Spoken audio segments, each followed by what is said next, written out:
Efésios, ela tem uma datação bastante antiga. Assim, nós temos duas datações da carta. Eu vou primeiro mostrar uma visão geral da carta, depois a gente vai mais com os temas próprios da carta. Então, aí estamos no ano, uns falam do ano 70 ao ano 80, outros falam até o ano 60, mas por quê? Porque havia uma visão de que a carta seria de Paulo, né? Mas a datação que nós temos é o ano 80 até o ano 100, ou até o ano 90 da Era Comum, talvez escrita na Ásia, que nós chamamos ultimamente de Ásia Menor, antigamente era só a Ásia. Bem, a autoria dessa carta, essa carta não é de Paulo, né? Nós chamamos uma carta deuteropaulina, ela está na tradição de Paulo, mas não pertence a Paulo, né? Então ela não foi escrita por Paulo, ela está na segunda geração, talvez seja um discípulo de Paulo que escreveu essa carta, mas ela pertence à chamada tradição paulina. Por que ela pertence à tradição paulina? Porque ele cita Paulo logo no início, né, no cabeçalho da carta, e também porque ele fala de Paulo no capítulo 3, né, da carta aos Efésios. E ela está em sintonia com a teologia paulina, tá? Então nós temos essa visão.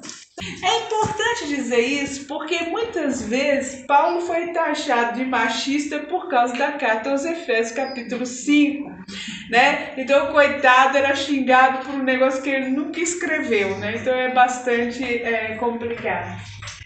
Bem, quais são os interlocutores dessa carta, ou seja, com quem Paulo, ou o autor da carta, conversa? Não existe elementos dentro dessa carta para falar qual é o interlocutor. O cabeçalho dessa carta, o início dessa carta, não tinha a palavra Efésios. Se a gente pegar os manuscritos mais antigos, ele simplesmente está escrito dessa forma. Paulo, apóstolo de Cristo Jesus, por vontade de Deus, aos santos e aos fiéis em Cristo Jesus. Ou seja, não tinha um destinatário que depois foi colocado praticamente já no primeiro século ou no início do segundo século. Bem, nós temos aí um mapa, né? Ali está Éfeso, mas nós temos toda essa região da Ásia Menor. Éfeso era a cidade principal da Ásia Menor, era uma cidade bastante desenvolvida, mas a gente não vai entrar nada em Éfeso porque praticamente isso foi acrescentado, não fazia parte dessa carta. O que a gente percebe lendo a carta? Percebe que o autor ele quer escrever para problemas muito gerais, para as comunidades em geral. Então, ele não tem um problema específico como são as cartas paulinas. Por exemplo, se pega a carta aos Tessalonicenses, a carta aos Coríntios, a carta até a Gálatas, você tem um problema que ele quer enfrentar, né? A carta aos Efésios, ela não tem um problema para uma comunidade específica, como é a comunidade de Éfeso, né? Mas a gente entende que é uma carta que foi escrita para diversas comunidades. E assim fica difícil saber qual é a finalidade dessa carta, porque ela não é clara. A carta aos Tessalonicenses, a gente sabe bem, a finalidade era o problema da parousia. Se a gente pega Corinto, todas as cartas aos Coríntios, o problema é mais a questão da sexualidade, que é muito forte, o poder e etc. Mas essa carta não, nós não temos claro um objetivo, uma finalidade clara, porque não foi escrita por uma comunidade local. Mas nós temos três hipóteses de finalidade conforme o conteúdo. O primeiro é a questão da unidade e a paz entre os seguidores de Jesus de culturas diferentes. Nós sabemos que o movimento de Jesus, como ele era um movimento de adesão, eles não tinham, há uma mistura muito grande cultural, né? Então, as pessoas que eram judias acabavam aderindo ao movimento de Jesus e faziam parte da comunidade. As pessoas que eram de outras culturas, que nós chamamos de cultura grega e gentílica, também faziam parte da comunidade, mas com tradições religiosas diferentes. Outro elemento que ficou muito forte são a mistura de classes sociais. Então nós tínhamos homens livres, nós tínhamos escravos, nós tínhamos pessoas que tinham dinheiro, dono de sinagoga, responsável pela sinagoga, nós tínhamos pessoas que tinham posse, pessoas que não tinham posse, pessoas que eram completamente pobres, pessoas que precisavam trabalhar para sobreviver, outros que não precisavam trabalhar. Então, essa mistura cultural, ela nasceu praticamente com as comunidades cristãs. Porque as outras religiões, era muito claro o papel de cada pessoa lá. Então, se você tinha uma religião grega, se você tem os ricos ficam lá. Se são escravos, ficam lá. Se são homens livres, não se mistura com um escravo com outro. Já o movimento de Jesus não teve essa misturança toda. E aí, claro, vieram todos os problemas culturais, sociais, dentro da comunidade. Então, um dos problemas era esse. Por quê? Porque os judeus tinham uma mentalidade, e uma das mentalidades era não se misturar justamente com as outras nações, porque ele era considerado um povo eleito, todos esses elementos, tinha todas as regras alimentares que os gentios não seguiam. Então, como é que você vai comer, por exemplo, com um gentio? Se você não sabe se ele lavou a mão direito, se lavou os pratos direito, né? Se tem carne de porco ou não tem, ou se tem outra coisa. Né? Era muito difícil dentro da própria comunidade, porque nós estamos falando de pessoas adultas que aderiram a esse movimento, mas e aí? Como é que a gente vai lidar com as nossas diferenças culturais? Outro elemento era justamente estabelecer a reconciliação entre os membros da comunidade. Já não é uma questão cultural, embora seja interna, mas também no interior da comunidade, que será um grande problema no primeiro século. Bem, qual que é o problema dessa reconciliação entre os membros da comunidade? Bem, nós sabemos que se nós estamos no ano 80, no ano 100... já morreram vários dos líderes e fundadores daquelas comunidades. Ou seja, os apóstolos já morreram, Pedro já morreu, Paulo já morreu, todos morreram. Então começa a crise que acontece em todas as instituições, quando morre o fundador ou quando morre uma autoridade importante. Por quê? Porque agora como é que a gente fica? Né? É como uma espécie de órfão, né?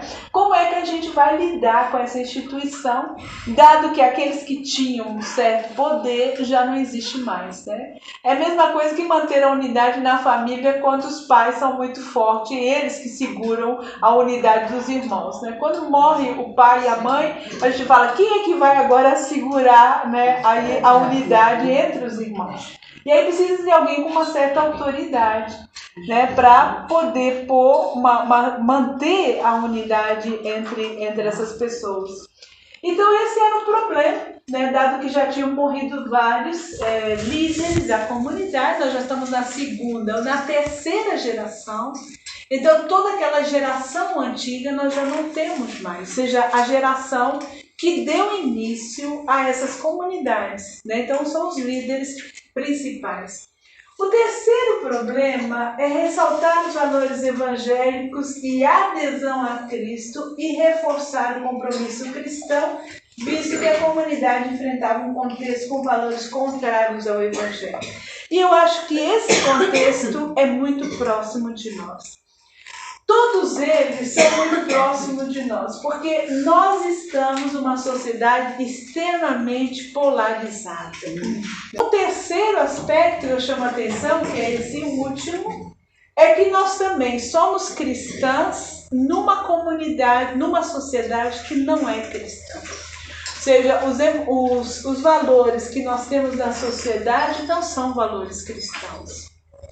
Então, nós estamos com realidades muito diversificadas, dado que as nossas famílias já não são todos membros cristãos, né? A sociedade onde a gente participa também não tem todos os membros cristãos, né? Os valores que a gente vê que são importantes para a sociedade não são os valores cristãos, né? É valor bem, quem pode mais, né, chora menos. A questão da violência, se não dá, você tem um aspecto da violência.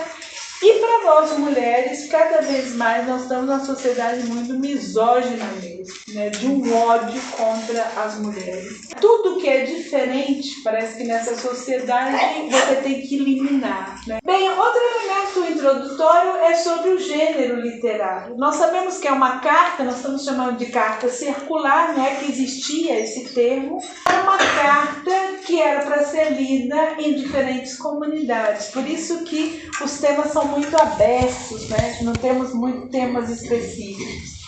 Outros falavam que é um discurso, uma homilia batismal. Outros ainda que é uma catequese durante o período de conversão, iniciação e batismo. Agora, o que a gente entende? Ela é uma carta, mas com vários pedaços de homilia batismal.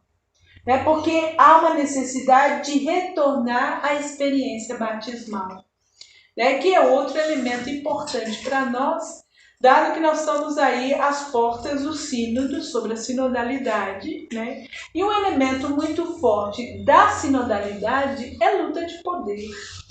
Né? Então nós temos aí um clericalismo terrível dentro da nossa igreja. E aí a grande necessidade de voltarmos àquilo que nos faz iguais, que é o batismo. Bem, quais são as características literárias desse texto? Primeiro, é uma carta bastante parecida com Colossenses, né? Então, a carta aos Colossenses serviu completamente de modelo para a carta aos Efésios. Se a gente comparar, elas são muito parecidas, embora eu vou falar as diferenças entre as duas, mas elas são muito parecidas. Vocês vão encontrar frases muito longas, né? Também mistura de sinônimos. Ele fala de redenção, remissão dos pecados, reconciliação, tudo na mesma linha. Acho que é para ficar claro o que o autor está querendo falar. Nós vamos ter vários estilos litúrgicos, justamente porque tem esse caráter de homilia batismal. Nós vamos ter uma linguagem muito diferente das cartas proto-paulinas. Não só a linguagem, mas a teologia é muito diferente. E ela é muito dependente, como eu já falei, da carta aos Colossenses. Então há uma afinidade muito grande, por isso que a gente acha que é uma carta já escrita bem no finalzinho do primeiro século, dado que Colossense é, né, essa carta escrita no final aí do primeiro século. Bem, a estrutura da carta. A estrutura da carta é uma estrutura de uma carta, né? Nós temos um cabeçalho, que é uma introdução. Nesse cabeçalho, ele é bastante longo, ele tem 23 versículos. Nós temos a localização, ou seja, ele começa falando Paulo apóstolo como remetente, depois aqueles que estão em Éfeso, aqui nessa carta. Tem uma bênção muito grande, que essa bênção é muito importante, porque faz toda a releitura da história da salvação, e uma ação de graça agradecendo a comunidade ou agradecendo as pessoas que estão ali por determinadas coisas. Vocês vão ver que é muito genérica, justamente porque ela é escrita para qualquer comunidade. Ela tem no corpo da carta dois grandes aspectos. Primeiro, o teológico, muito marcado pela eclesiologia, ou seja, pela visão da igreja. É a carta que mais fala sobre a igreja. Depois nós vamos ter uma parte exortativa. Nessa parte exortativa, o que caracteriza essa carta, que diferencia de outras, é o código doméstico, ou seja, tem leis para esposo, esposa, para filhos, pais e também para o escravo e o patrão, né? Então ela é muito parecida com a filosofia. E nós vamos ter aí a conclusão da carta, né, com a saudação final, como todas as cartas, dando bênção, agradecendo, e termina essa carta. Então é uma estrutura muito básica de carta mesmo, né, o cabeçalho, o corpo da carta e a sua finalização. Bem, quais são as tradições que influenciaram a carta aos Efésios? Bem, a primeira, a gente percebe que ele conhece a tradição paulina. Não só a tradição oral, como a tradição escrita. Eles conhecem as cartas de Paulo e conhecem aquilo que foi falado sobre Paulo. Então, por isso que Paulo é um personagem importante para essa carta. Paulo se torna um personagem. E aí a gente vai ver qual é o papel dele dentro da história da salvação. O segundo é um conhecimento da primeira carta de Pedro, né? Sabemos que Pedro não escreveu nenhuma carta, mas essas cartas são da tradição de Pedro. Então ele conhece essas cartas, que temos pedaços, elementos dessas cartas aí. Das tradições litúrgicas e exortativas das comunidades primitivas dos hinos. Então é alguém que conhece a liturgia batismal das comunidades primitivas, e é uma pessoa que conhece muito a filosofia grega, né? Então nós vamos ter aí os estoicos, que são bastante éticos. Então eles tinham códigos domésticos, então esses códigos domésticos são bastante parecidos com a filosofia. Essas religiões mistéricas. As religiões mistéricas são religiões gregas que estava tudo em volta dos mitos que eram os deuses. E as pessoas que entravam nessa religião, que nós chamamos de mistérica, por quê? Porque elas são religiões de iniciação. Então, só quando você aderia é que você teria conhecimento, né, do que acontecia lá dentro, que era vários banhos, tinha muitos momentos penitenciais, você praticamente vivia como esse mito falava, ou esse Deus.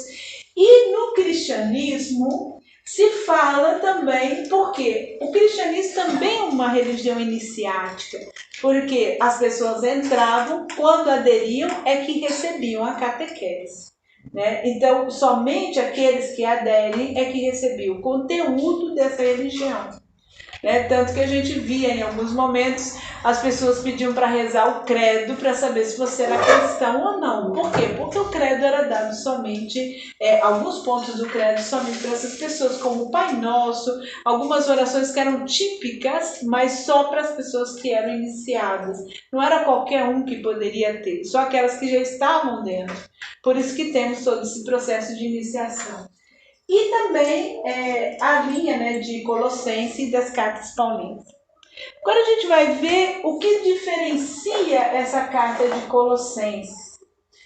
Bem, a carta aos Colossenses fala que existe um mistério que vai ser revelado aos santos, que são os batizados, e o conteúdo é Cristo. Na carta aos Efésios, esse mistério será revelado só para os apóstolos e profetas, e o conteúdo é Cristo e o homem novo em Cristo. Esse homem novo em Cristo, essa pessoa nova em Cristo, não é o batizado, tá, gente? É a igreja. Então, ele usa a metáfora de uma pessoa viva para falar da igreja. A igreja é um ser humano adulto e um ser humano adulto que tem uma meta muito clara na sua vida, ou seja, tem um objetivo claro, por isso que ele é chamado de uma pessoa perfeita. Bem, nós temos aí em Colossenses que a igreja é fundada em Cristo. Em Efésios, ela é fundada sobre os profetas e os apóstolos. Então a gente já está numa fase que nós chamamos de apostólica, ou seja, a fase já da segunda geração. Colossenses diz que Paulo tem a missão de anunciar o evangelho aos gentios. Efésios diz que a missão de Paulo é unificar os judeus e os gentios em Cristo. Então são missões diferentes. Bem, agora a gente vai mais para as linhas teológicas. A primeira linha teológica é a figura de Paulo. Paulo, ele é apresentado como um personagem, igual Maria, Abraão, Moisés, que são personagens importantes na história da salvação. Ele diz que Paulo tem um papel importante na história da salvação, que é o papel de unificar judeus e gentios. Ou seja, o papel de Paulo é de falar de um movimento de Jesus universal, que não atinge só judeus, mas que pega todas as nações. E aí ele fala que ele é o portador dessa revelação do mistério de Cristo, com o mistério da unificação. Então esse é o segundo aspecto teológico é a cristologia. Essa carta é extremamente cristocêntrica. Isso diferencia de Paulo. Paulo não é cristocêntrico. Paulo tem como centro da sua teologia Deus Pai. Deus Pai é tudo, Deus Pai movimenta tudo, tudo vai voltar para Deus Pai é o foco. A carta aos Efésios, tudo movimenta ao redor de Cristo. Cristo é o centro de tudo. E aí nós vamos ter essa visão cósmica de Cristo. Ou seja, Deus criou um universo por causa de Cristo. E tudo vai voltar para Cristo, porque Cristo é a meta e Cristo será o soberano de tudo. Então, essa visão dessa autoridade cósmica de Cristo é própria da carta aos Colossenses e Efésios.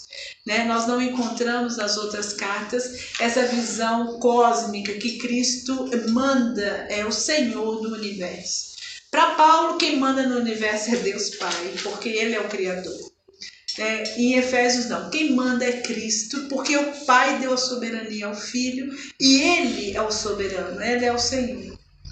As cartas de Paulo são 7, São a carta primeira aos Tessalonicenses, a carta aos Filipenses, a cartinha a Filemon, as 2 cartas aos Coríntios, a carta aos Gálatas. E entre nós, biblistas, há uma dúvida muito grande se Paulo escreveu ou não Romanos, dado que a teologia de Romanos é muito diferente da teologia paulina.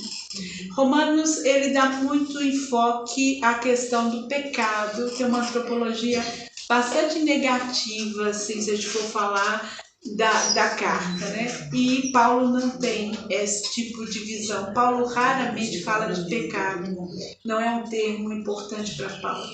Outro elemento de Romanos que é muito diferente de Paulo é falar da morte de Jesus como sacrifício. Paulo nunca utiliza imagem cultural para falar da morte de Jesus. Paulo geralmente usa imagem comercial ou imagem jurídica. Comercial, que é a questão de resgate, pagamento de resgate, que é uma linguagem comercial, ou a questão da justiça, da justificação, que é um termo jurídico.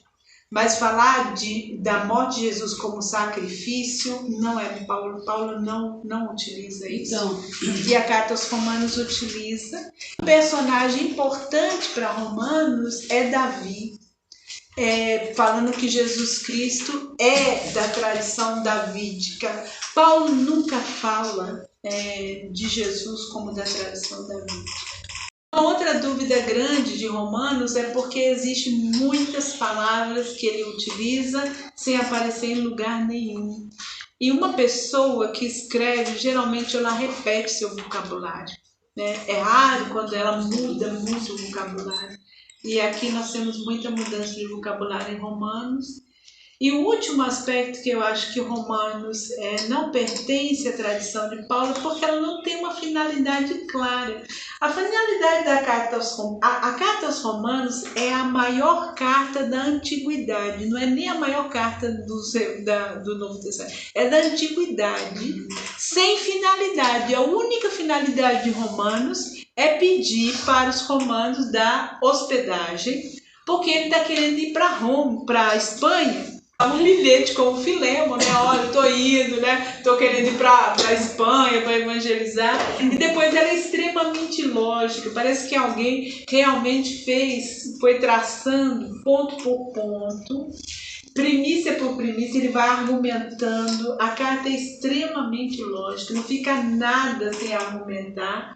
Então precisou de alguém que tinha muito tempo para fazer isso. Outro elemento é a questão da cruz. A cruz, para esse autor, é um ato de reconciliação entre judeus e gentios. É rara a palavra cruz nesse texto de Efésios, ele fala mais da ressurreição. Para a carta aos Efésios, a ressurreição é muito importante.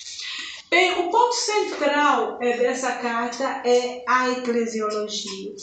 Primeiro, o autor tem essa visão de uma igreja universal. Uma igreja universal, não porque ela é a soma das igrejas locais, mas universal porque ela parte de um único tronco que nos unifica, que é Cristo. Então a igreja é universal porque nós temos o fundamento que é comum. Isso é muito bonito, né? Como imaginar um tronco de uma árvore com vários ramos que são as comunidades. Né? O que nos unifica para ser universal é o tronco, ou seja, é o fundamento. É ele que nos faz ser universais. Porque aonde for nas comunidades, o fundamento é o mesmo. Então, é o fundamento que nos unifica numa igreja universal. Pois a teologia da presença, esse autor fala então dessa presença de Deus na igreja. Aqui a gente tem que entender a igreja, primeiro, não é a hierarquia e não é a construção. A igreja são os batizados.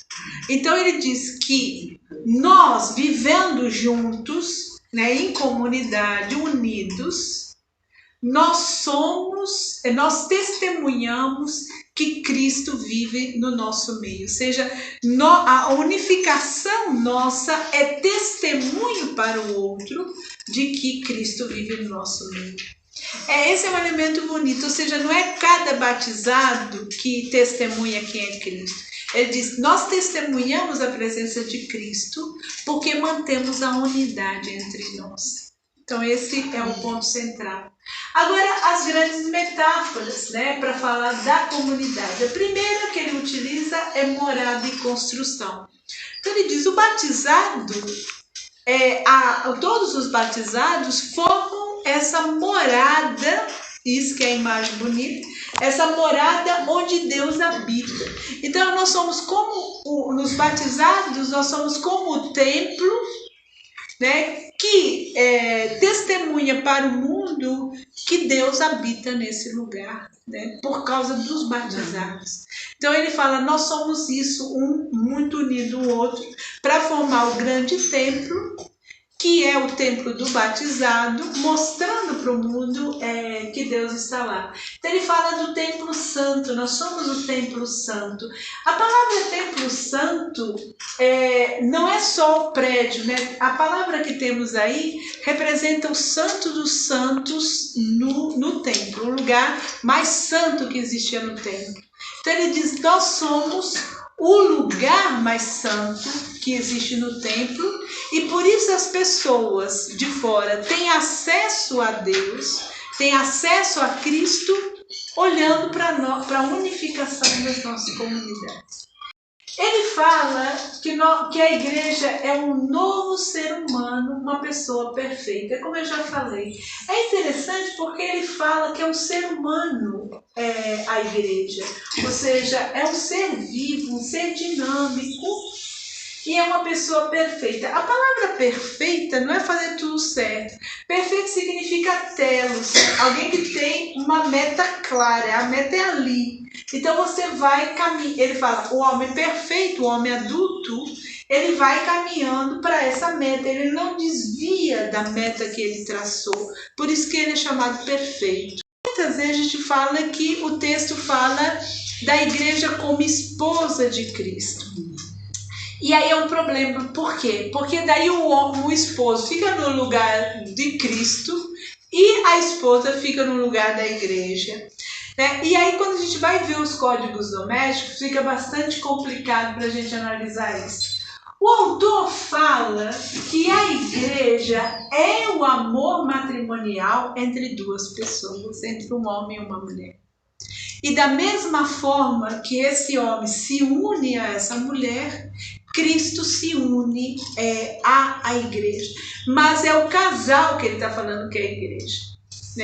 O amor matrimonial que representa a igreja e Cristo que estabelece essa comunhão, essa aliança, né, com a igreja que é representada por esse casal. Bem, ele fala que a igreja é a plenitude de Cristo. E outra diferença da carta aos Paulinos, ele fala que Cristo é a cabeça da igreja. Paulo nunca fala que Cristo é a cabeça da igreja. Paulo fala que nós somos o corpo de Cristo. Mas que Cristo é a cabeça da igreja, que é corpo, Paulo nunca fala. Então tudo que ele vai falar aí para o batizado está se referindo à igreja. Esse elemento é importante, dado que não existe igreja, não existe cristão sem comunidade. Né? Pode existir qualquer outra religião que não necessite de comunidade. Né? Se você, sei lá, é budista ou qualquer outro, não necessita da comunidade. Agora, o cristão não tem cristão sem comunidade. Então, o cristão, por quê? Porque nós estamos em uma religião de transmissão. Né? Ninguém é cristão, ou seja, ninguém nasce cristão. Nós temos que aderir a Cristo. E, portanto, a gente adere dentro de um contexto comunitário. Como não existe cristão sem missão, né? Porque se é uma religião de transmissão, tem que ter alguém que vai transmitir essa verdade para que outros possam aderir. Bem, a igreja também é um ser em Cristo. Ela não é uma entidade institucional. Ela é um ser dinâmico em Cristo, porque o batizado é um ser em Cristo. Ela é mediadora entre o mundo terrestre e o mundo celeste. Então, ela serve de mediação entre esses dois espaços. E a igreja tem uma função soteriológica, ou seja, é o espaço no qual a salvação é oferecida no mundo. Né? Só que a gente tem que tomar cuidado, não é que sem a igreja não há salvação, né? Como a gente às vezes falava. Não é nesse sentido. O que ele quer dizer assim, é que você não consegue se salvar sozinho se você não vive em comunidade. Não existe uma salvação meramente individual.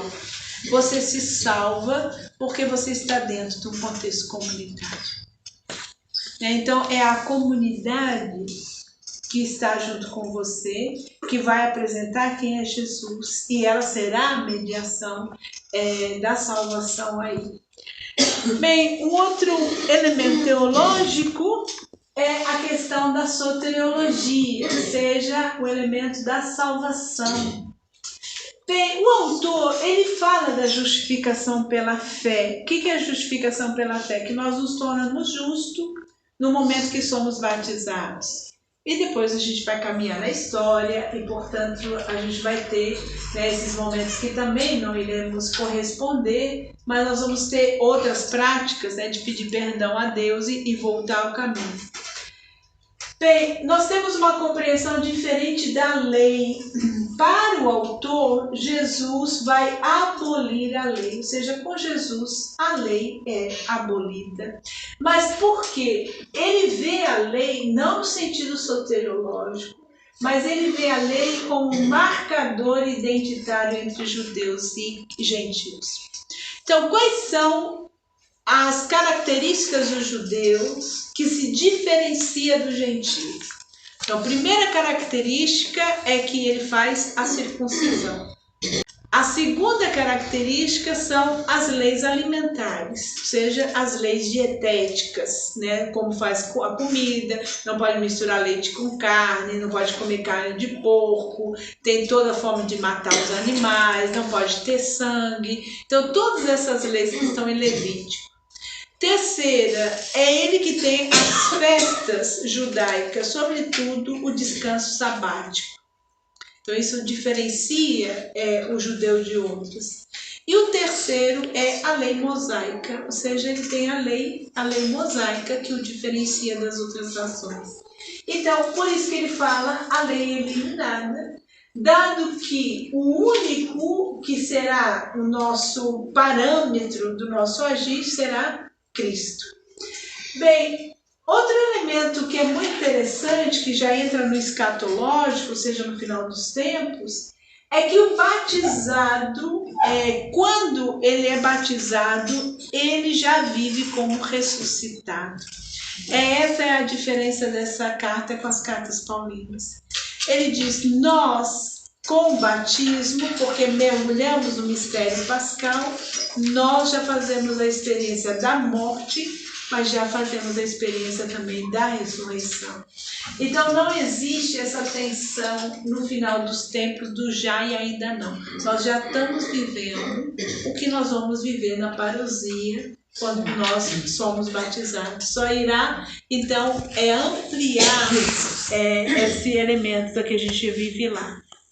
Então nós vamos ter aí que A escatologia é a ênfase que recai na experiência da plenitude da salvação no presente da igreja, apesar de manter a parousia. Ele diz: Cristo voltará no fim dos tempos. Mas com o batismo, o batizado já faz a experiência de viver em comunhão com Deus. Porque o que é a ressurreição ou a parousia? É viver em comunhão com Deus e a comunhão com o outro. Se nós já vivemos em comunidade, em comunhão com o outro, nós já estamos vivendo a parousia. Essa é a ideia do autor.